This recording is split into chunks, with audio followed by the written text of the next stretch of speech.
In the starting of the story, we see a room in very bad condition. The floor and the walls are damaged and the things in the room are kept poorly as well. Suddenly the door of the wardrobe opens from the inside and a young man comes out cursing that he must have done some sins in his past life to deserve this. His clothes are in tatters, he has leaves sticking all over his body and he looks like he had been dragged through a forest. He himself realizes his condition and wonders if he went running around the forest last night. He smells his clothes and finds that he was smelling very bad and decides to take a shower. As he is taking a shower and then getting ready for college, he can hear his neighbors quarrel loudly. He gets dressed and as the voices of everyone fussing about something or the other is getting to its limit, the young man puts on noise-canceling earmuffs and lets out a sigh of relief. Then he rushes to college on his bicycle thinking about a cartoon he watched as a kid and its similarity to his own condition. In the cartoon, the main character woke up as someone new every day, and the hero of this story is suffering from a similar problem since a young age. He often found himself in strange places when he woke up. He had once woken up in a pig pen, and the worst situation of all was when he woke on the top of a transmission tower. As he moves ahead on his way, he spots a man faking getting injured in a car accident to extort money from the driver, and despite his soundproof earmuffs, he can hear them clearly. This is another problem he faces, his very sharp sense of hearing. He had gone to doctors about this but they dismissed it as sleepwalking and sharp hearing. But he thinks that his sleepwalking habit may one day kill him and no one knows what he has done in that condition. He reaches college and there are more voices there than outside. Inside the lecture room, the students are doing everything but studying and our hero is getting irritated hearing their voices. Two girls are talking about a girl who was looking for a scumbag playboy who was cheating on his girlfriend. They say that the name of that person was Ju Minju, and our hero spits out his drink in a shock. He coughs and then confronts the girls asking why were they spreading such nasty rumors about him. They think that the man was eavesdropping on them and is much worse than the rumors they have heard. His mood is fouled and he wonders if someone spread this distasteful rumor willingly or was there someone else with the same name as him. Minju was 19 years old and had always been single. There was no way he was cheating on a girlfriend as he did not have one. But then he gets a message from an unknown number asking him to spar with someone named Lai Yunfei at building 167 on Wangshan Drive. Minju thinks this is the person who spread the rumors and he is furious and eager to teach that person a lesson. He goes to the place mentioned in the message but it looks abandoned and he thinks someone fooled him. But then he hears a sound and looks up to see a man sitting on the top of a building. He is taken by surprise on seeing the man sitting at the edge of the building and wonders if he was going to jump. Minju rushes to the rooftop to do what he can to stop the man, but the man does not seem like he wants to jump. He is tossing a coin and when he gets the desired results, he thinks that his luck was great today. Minju also reaches the rooftop. He is panting and trying to calm down the man sitting on the edge. He tries to tell him that suicide was not the answer to his problems, but the man asks him what was he talking about. He gets off the edge and greets Minju, saying that he was waiting for him. The strange man speaks in a very old dialect and Minju is confused about what was going on. The man introduces himself as Lai Yunfei and tells Minju that he had interesting things about him from a comrade. Minju asks him if he was not going to jump, and it turns out that he misunderstood the whole situation. Seeing that there was nothing for him to do, Minju decides to leave and Yunfei asks him to stop calling him by his name. Minju is shocked and asks how he knew his name. To that Yunfei replies that he knew his name as well as the power confined inside his body. Minju doesn't understand what the strange man is saying and leaves, saying that he had to find someone. But Yunfei tells him that he was the one who called him here and Minju gets angry at him. He asks him how dare he spread nasty rumors about him and the man flicks something towards him in response. Minju feels like a current just grazed him and turns back to find a nail with strange drawings on it behind him. Yunfei is holding more of those nails as he tells Minju that he knew nothing about the rumors. He was just here to check out the power of the Tengu himself. He had heard it was extraordinary and he wanted to see how much truth was in that information. Minju is shocked on hearing those words and tells Yunfei that there was some misunderstanding. He was a normal human without any special powers, but the latter replies that they would find out the truth after a round of fun sparring. But Minju does not waste a moment and runs out of the building. He thinks that his luck was terrible today. He got slandered and then got attacked by a weirdo. But just as he gets out of the building, Yunfei throws the nails at him and they are all around Minju now. He is terrified as electricity is released from the nails and knocks him out. Minju falls unconscious and Yunfei thinks that it was weird, maybe he caught the wrong person. He thinks that he wasted his time and as he is going back, something awakens behind him. He turns back to find Minju transformed into the being he wanted to fight, the Tengu. The Tengu releases a great amount of power and Yunfei is elated. He thinks that Minju was hiding his real power before. He asks him why did he not show his real strength before getting hit. But the person or creature he is talking to does not seem to be intelligent enough to talk. Minju is behaving like an angry animal, and on seeing that he is not replying to him, Yunfei decides to go closer to check. He tries all sorts of gimmicks to get his attention and the Tengu attacks him without a warning. He grabs Yunfei by the throat and chokes him. Yunfei is overwhelmed and thinks that this strength could not be said to fall in the realm of humans. But he plans to fight back with his full strength and uses a technique to summon his nails and attack the Tengu. The nails hit him and an explosion follows, and Yunfei is free now. He thinks that he let his guard down earlier, but then he notices that the previous attack had no effect on Minju or on Tengu. But then the Tengu suddenly vanishes, and Yunfei notices its incoming attack just in time to block it. But even with that, he is sent flying into the air, and the Tengu follows him to deal a finishing blow. Yunfei realizes he is in a pinch and uses a special technique to switch places with a nail on the ground just as the Tengu was about to finish him. Once on the ground, he plans to finish everything in one strike and unleashes his ultimate move. He chants a spell and a lightning dragon arises from the ground near the feet of Minju. Yunfei says that he did not want to use this technique, but there is no other way. He is confident that not even the Tengu could emerge unharmed after this attack. The Tengu is tied and then attacked by the lightning dragon. Yunfei smiles, even though he almost died. This battle was too much fun. Just then, a van comes from behind him and Yunfei's attention is drawn to it. From the van, a beautiful girl comes out and tells Yunfei to leave. She claims that Minju was hers. Yunfei is taken aback as the girl confidently walks towards Minju and tells him to go away. He tries to introduce himself in the grandest way he can think.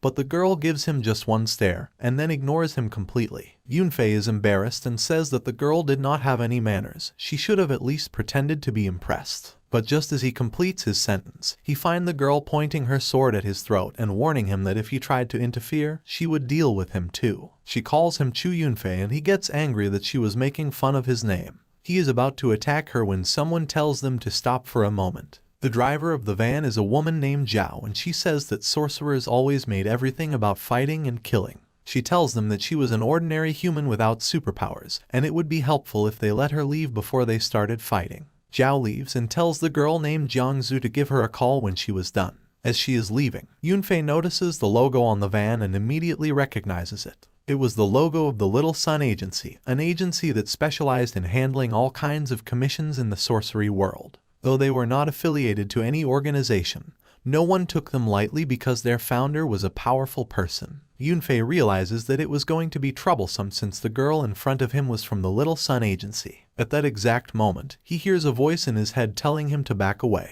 It was his uncle Tian who was scolding him for looking for Tengu behind his back and even picking a fight with the Little Sun. Tian threatens Yunfei that if he did not return immediately, he would be punished, and Yunfei decides to accept the order. He tells the girl that she could have the Tengu, but she ignores him. The girl goes ahead and sees Minju in the Tengu form, radiating great amount of energy. She says that they meet again. She couldn't catch him last night, but this time it would be different. She unsheathes her sword and a chilling aura is released. Everything in the vicinity of the girl starts to freeze, and she attacks the Tengu with her first technique. The Tengu lets out a howl and suddenly Minju wakes up as a child. It is one of his memories where his dad is waking him up while he was sleeping in a field. As his father carries Minju on his back, the trail of destruction left behind in the orchard can be seen. But Minju's father is careful enough to not show Minju any of this. Minju is upset that he ran far away in his sleep again, but his dad says that he would find him anytime he ran away. But he cannot promise it as it would be a hard promise to keep, and the little Minju starts crying. But his father tells him that even if he is not there, his good friends would look after Minju. He says that they were weird and quirky, but they would help Minju for sure. But the thing that shocks Minju the most is that his father had friends, and he had never seen them before. Then his father tells him that he could not always rely on others to help him. Minju would grow up one day and then he would have to wake up and go home all by himself. As he is thinking about this, Minju opens his eyes, still remembering his father. The girl is about to slash his head off when he somehow dodges her attack, but she still manages to kick him so hard that he crashes into the nearby building. As the girl approaches him, Minju is scared and asks for help. But the girl is also shocked that he was back to normal. Minju tries to threaten her by saying that he got super strong when he was angry, but then he notices the weird state his body was in. He is shocked and screams that he had turned into a monster. The girl is confused and points her sword at him to ask him if he really had turned to normal. But Minju is scared and tells her that she was the abnormal one here. He is scared and nervous, but the girl puts her sword back, seeing that he had turned back to normal. She tells him to come with her to see someone who would be able to explain things. But Minju cannot trust her and tells her clearly that he would not go with someone who was just trying to kill him. He says that he would call the police and they would arrest her, but then he gets beaten badly and agrees to go with the girl. Yunfei is watching them go from the rooftop, and he wonders how the boy was able to wake up by himself even though he was being consumed by the powers of the Tengu. He is also intrigued by the strong girl and wants to fight them if he gets the chance again. But his uncle Tian kicks him, saying that he was told not to go mess with the Tengu. He apologizes and says that he would not go looking after it again. But then he spots a man standing in one corner of the roof, and when Tian sees him, he is scared. The man asks Tian to explain the situation and why his underling was going after the Tengu. Tian is terrified of this man and says that it was just a misunderstanding they could clear by talking. But Yunfei gets angry that the man was talking rudely to his uncle and attacks him despite Tian asking him to stop. The strange man catches his attack without any effort and disperses it. Tian smacks Yunfei and bows his head to apologize to the man in front of them. He says that the kid just entered the sect and thus got ahead of himself and he would apologize on his behalf. The man says that if the kid was misbehaving, he would give him a beating, and just with a glare Yunfei is suddenly slammed onto the floor. The strange man then comes in front of Tian and reminds him of his arrangement with their sect master. He had forgiven them in past when they were keeping an eye on Minju. But today they broke their promise and even made the Tengu come out. He asks Tian that shouldn't someone who made a mistake take responsibility for his actions. And Tian stutters while saying that he would bear the responsibility and begs the man to forgive Yunfei. The mood around the man suddenly changes as he hears Tian's words. He leaves, telling Tian that he had already sealed the acupuncture points on his left shoulder to stop the bleeding. Tian is astonished because he did not even notice the man doing anything.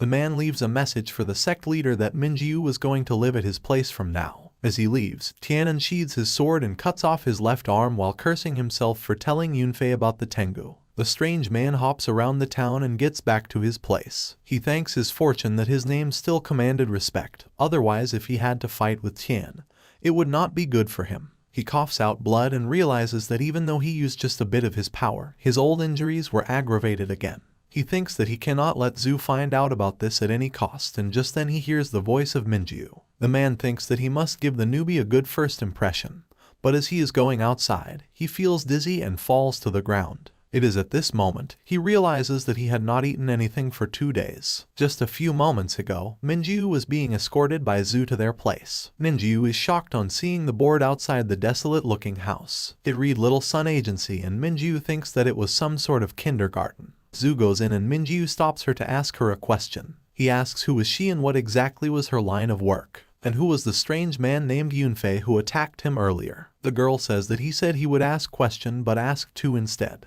And Minju realizes she was weirder than he thought. But he thinks that he would just have to talk with the guy she mentioned and it would all be over. He tells Zhu to forget the questions he asked earlier and enters the building. The inside of the building is completely different from the outside, and it is very beautiful too. But then he hears a strange rumbling sound and follows the direction it was coming from. When they get close, even Zhu can hear the noise and she draws her sword to prepare for an enemy. But all they find is the strange man from earlier who was starving and now looked like a ghost. Minju is stupefied when he listens to the girl call the man his boss and wonders if he was the one going to tell him more about his condition. The man eats like a glutton and Minju and Zhu are just sitting in one corner of the room. With food still in his mouth, he complains that Zhu left him for 2 days and he almost starved to death. Minju can understand whatever he says despite his words being unclear. The man is a shut-in otaku and he spent the food money left on some game, and Zhu tells him that they didn't have any money left for this month. Their business was not running well and they were behind on their dues. But the man finishes his food and after drinking a gallon of water, he tells Zhu that he would take care of the money. She just needed to complete the tasks given to her.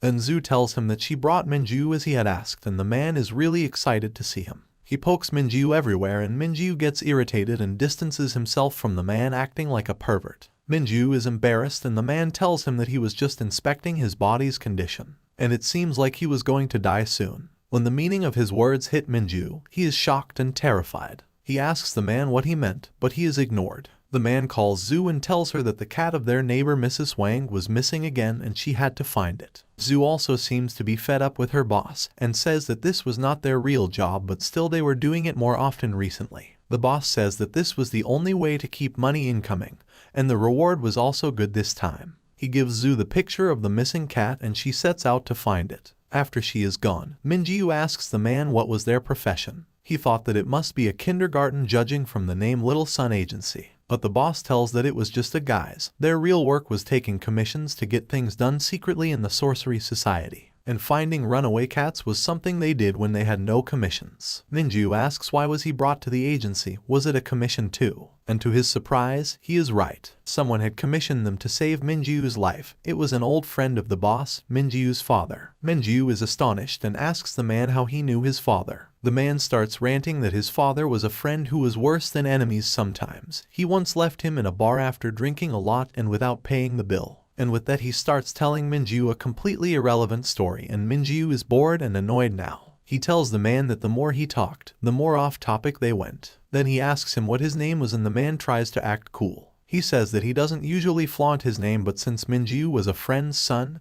he would tell him. The man says that his name is Zhu Dinge, and Minju asks him if he was the person his father told him about. He remembered that his father had told him about a friend who could help him cure his sleepwalking episodes, and Minju asks Dinge if he was the man. Dinge says that his sleepwalking episodes was because of the thing called Tengu that was inside him, and it was killing him slowly. Minju is curious about what is Tengu because the person who attacked him earlier also said something like that. Dinge tells Minju that there were stories about Tengu in mythology as the dog who ate the moon or the incarnation of disaster. But they were far from truth, and what was inside Minju's boy was a special form of energy. Legends said that this energy originated from Kunlun Mountains, but no one knew more about it. People have obtained this energy by training, and they got superhuman senses and strength because of it.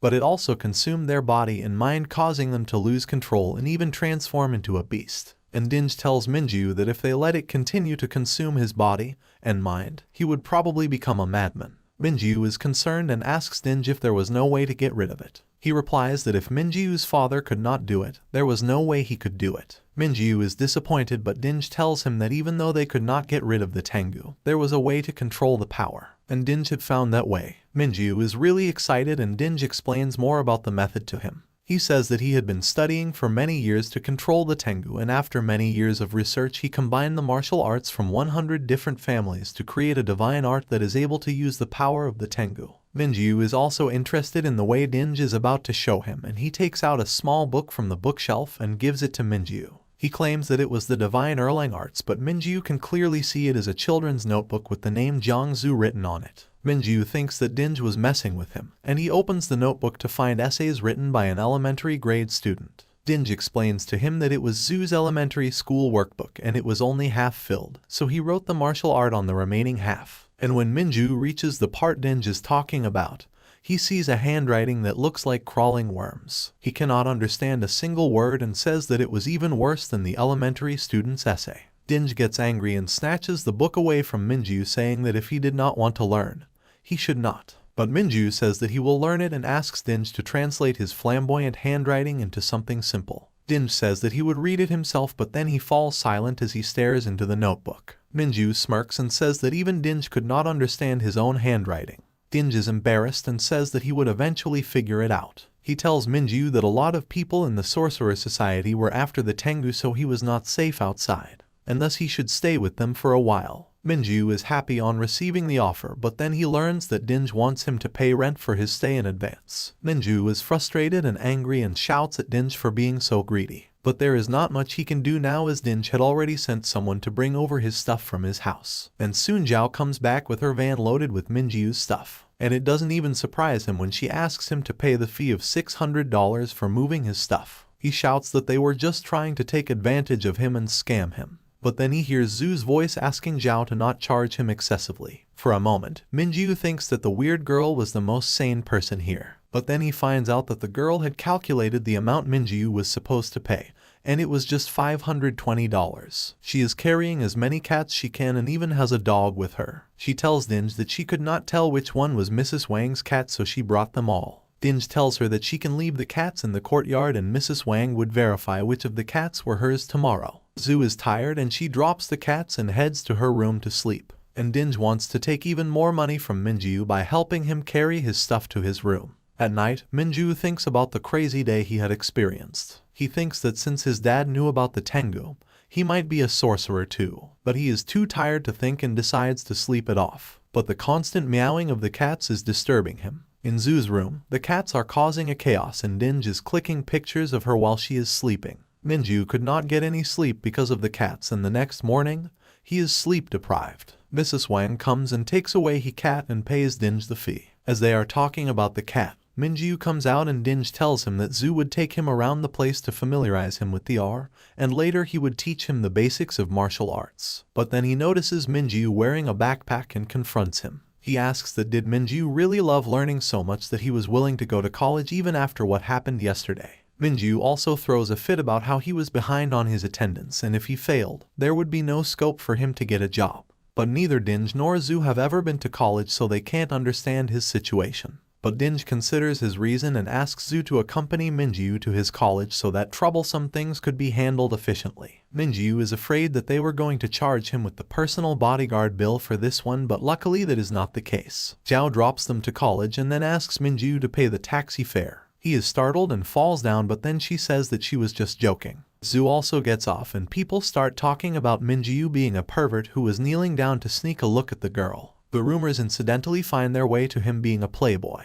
He then learns that Zhu was looking for him yesterday and she was behind the rumors about him. He is frustrated that they ruined his reputation. But Zhu replies that the college was too big and she had to use some tricks to locate him. And that trick was to dress up as cute as she could and act like Minju had forced himself on her last night. If she did that, and Minju's reputation was ruined, he would search for her and then she would be able to take him to the agency. Minju is shocked that a girl like Zhu could think of this method, but then she revealed that someone else taught it to her. And Minju realizes it could be none other than Zhu Dinge. But as he is crying that they ruined his college life because of their silly idea, Zhu notices something. She pushes Minju down and they narrowly dodge the attack of a bird flying right at them. Minju does not understand what was happening, but then he looks up to see a flock of pigeons with red eyes looking at them with murderous intent. They get up and Minju calls Zhu Miss Hero and urges her to protect him. She takes out her sword and tells him to stay where he was while she took care of the pigeons. She uses a technique to knock out all the pigeons and Minju is impressed. Zhu looks at their eyes and deduces that someone had cursed the pigeons with a puppeteering spell using insects or medicines. And whoever did it was fairly skilled. Minju complains that was he so unlikable that people were using pigeons to kill him. Zhu tells him that they should return and report to Dinge, but Minju is adamant on going to college. But when Zhu asks him if his classes were more important than his life, Minju gives up and they head back to the agency. A girl is watching them from a distance and she is frustrated that the sorcerer woman saved Minju. She was riled by the rumors of him playing around with girls and thinks that he managed to charm the sorcerer girl too. She curses him out aloud, but then a teacher comes from behind her and she is taken by surprise. The girl is named Kiki, and despite being young, she is a college student. She hides her true intentions and acts to be cute and asks the teacher to explain to her about fruit flies. The teacher is smitten by her charming act and takes her time to explain everything to her. 3 hours later, she leaves the teacher, and as she is excitedly going back, a bird comes and lands on her head. She suddenly remembers that her mission was to punish Minju and she got sidetracked into researching fruit flies. But then she starts talking to the bird and says that they should work together to ensure justice is delivered. The people around them start laughing at the girl as they think she is delusional. But then she gets a call from someone who calls her heroine's son and reports about a lawyer he had been told to investigate. The man is in a coffee shop and the barista asks him about the case he was working on. He says that the girl had asked him to investigate a shady and corrupt lawyer. The barista tells the investigator that his life would be much comfortable if he keeps working with Kiki.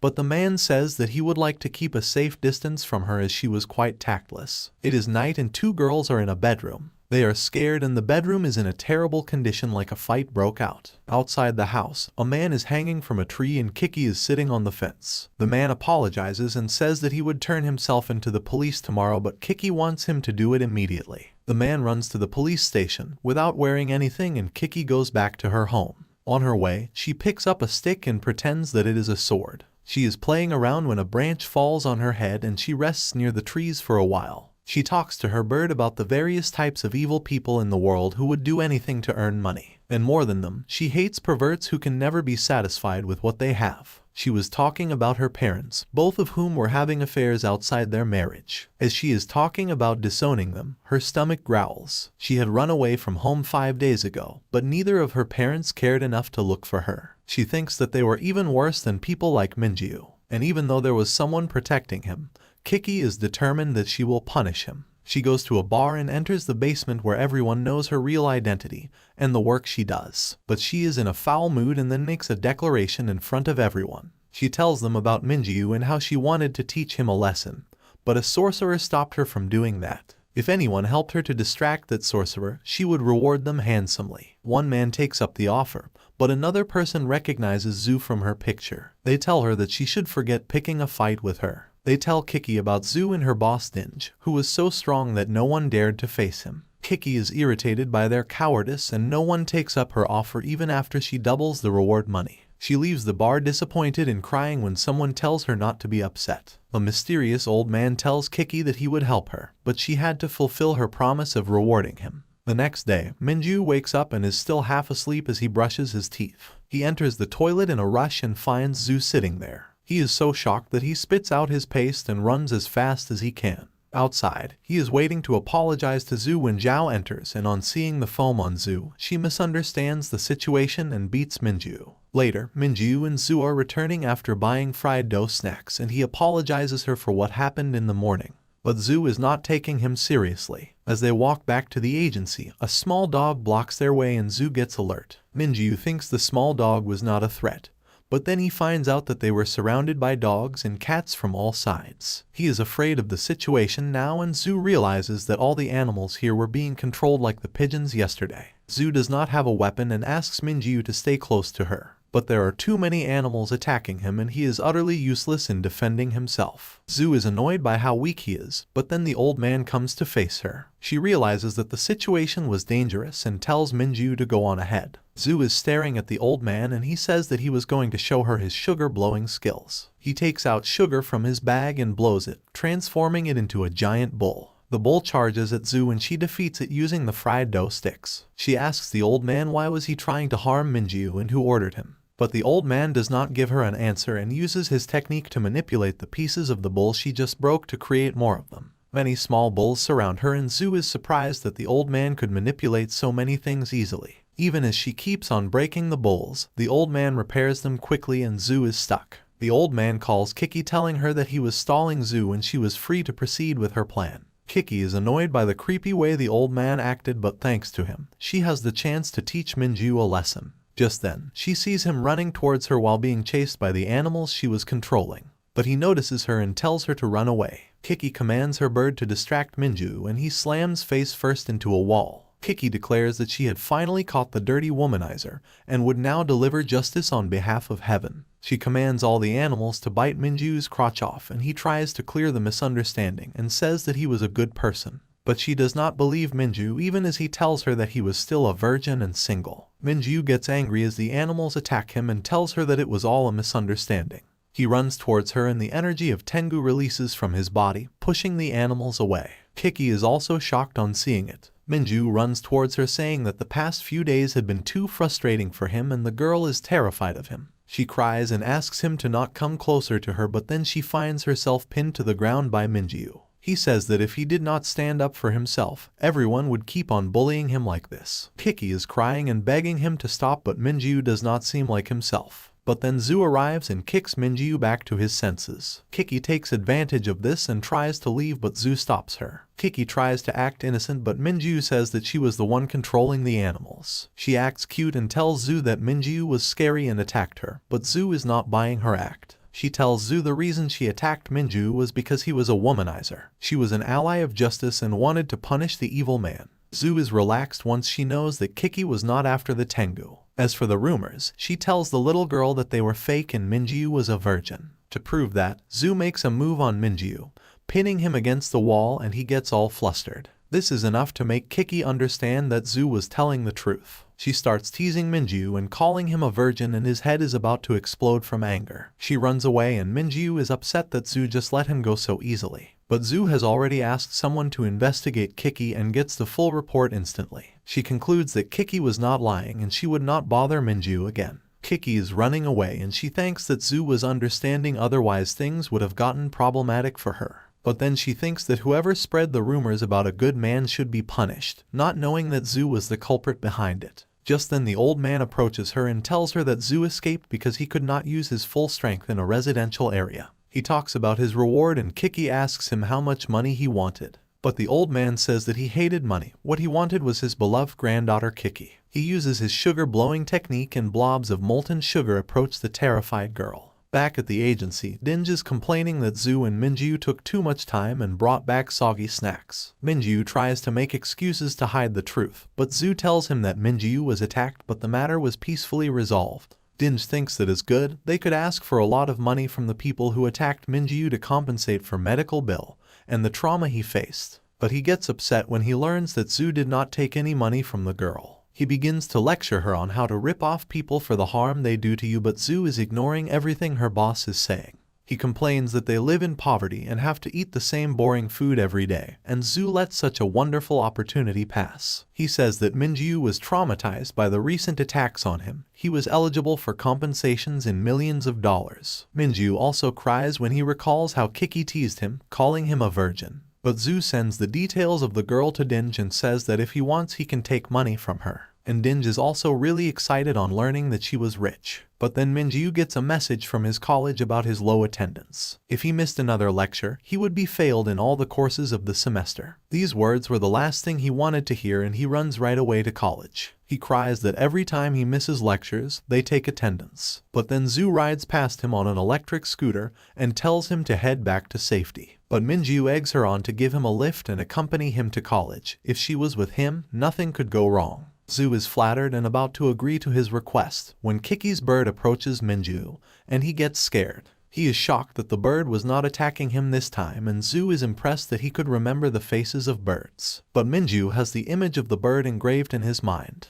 The bird is trying to tell him something and Zhu asks him to translate. But Minju says that he does not speak bird language. But when he pays close attention to the bird, he somehow starts to understand what it was saying. And then he realized that the bird was saying that Kiki got attacked. Kiki wakes up to find herself in a strange room with sugar covering everything. She wonders where she was and notices that a sticky thing was restraining her body. The old man calls her his granddaughter and Kiki asks him why was he doing this to her. He says that this was a family reunion. Kiki tries to free herself but the old man tightens the grip of sugar around her. He says that he would take her to her father and grandma and Kiki finds people completely frozen in sugar. She recognizes something that instills a feeling of terror in her as she goes speechless. This is the end of the video. What is the secret behind the crazy old man? What is going to happen to Kiki? And how will Minju deal with the challenges that keep on coming at him? Let us find out in the next video.